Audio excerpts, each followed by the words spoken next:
39명의 목숨을 앗아간 밀양 세종병원 화재 사건에 경찰 수사가 속도를 내고 있습니다. 병원 관계자들을 피의자로 전환해서 화재 책임을 가리는 데 집중하고 있습니다. 현장에 나가 있는 취재기자 연결합니다. 오태인 기자. 네, 밀양 세종병원 화재 현장에 나와 있습니다. 네, 지금 경찰 수사 어떻게 진행되고 있습니까? 네, 경찰 수사는 빠르게 속도를 내고 있습니다.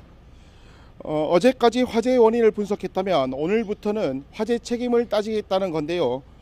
이와 관련해 경찰은 병원장과 이사장, 총무과장 등 3명을 출국 금지했습니다. 이번 화재 사건의 피해자로 전환된 건데요.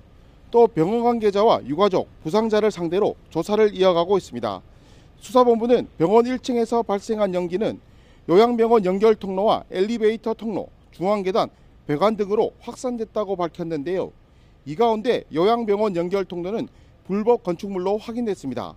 수사본부는 불법 건축물이 화재와 연기 확산에 영향을 주었는지도 수사를 하고 있습니다.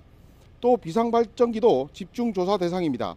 비상발전기는 3층 중증 입원자 병실과 엘리베이터와 비상 등의 전원을 공급하는 역할을 하는데요. 화재 이후 수동발전기 사용 흔적이 없다고 이미 밝힌 수사본부는 의무작동 책임 여부를 조사하고 있습니다.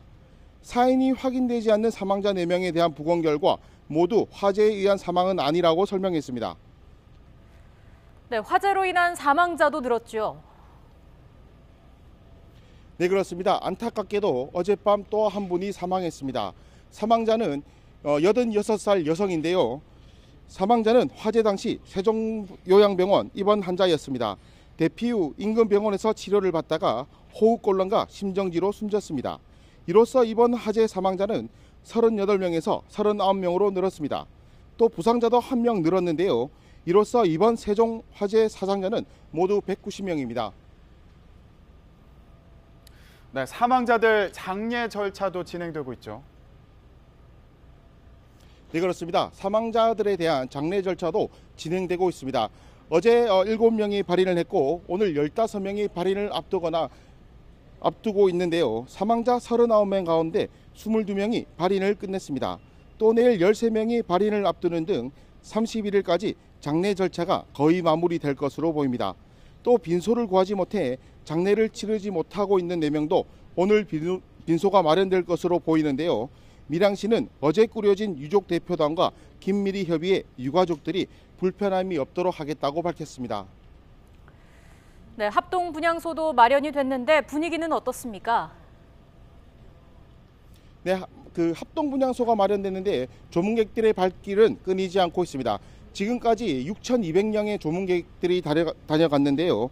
경남도청에 마련된 분향소에도 시민들의 발걸음은 이어지고 있습니다. 밀양시는 어제부터 닷새 동안 추모 기간을 선포했는데요. 합동 분향소는 31일까지 운영될 것으로 보입니다. 지금까지 밀양 세종병원에서 YTN 오태인입니다.